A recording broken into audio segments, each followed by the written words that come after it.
Once upon a time, in a land worn thin by war and hardship, a traveler walked wearily down a long, dusty road. His clothes were tattered, his stomach empty, and the sun was beginning to set behind the hills. He reached a small village nestled between mountains. The homes were quiet, the doors closed. The people, though not poor, had grown cautious and weary. Each family kept to themselves, guarding what little they had. The traveler knocked on the first door. "Please," he said, "could you spare a little food for a hungry man?"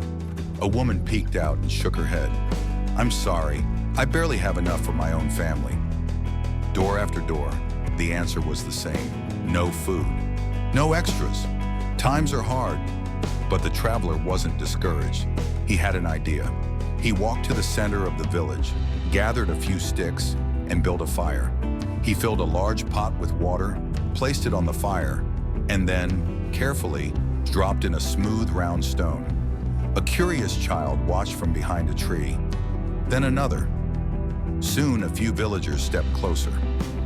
"What are you cooking?" one of them asked. "Stone soup," the traveler said cheerfully.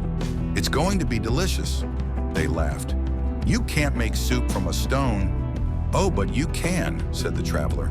"It just needs a bit of magic, and maybe a carrot would help bring out the flavor." A woman stepped forward.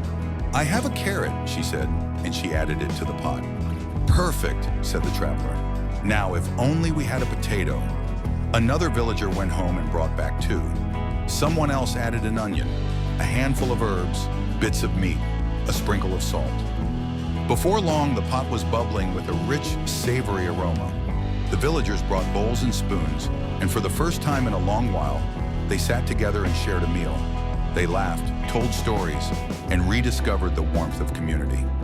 When the meal was over, a child asked, "But what about the stone?" The traveler smiled and pulled it from the pot. "It's still good, mon homme," he said, slipping it into his bag. "Maybe I'll use it again in the next village." And so, with nothing but a stone and a spark of creativity, the traveler reminded a village that what they truly lacked wasn't food, but a willingness to share.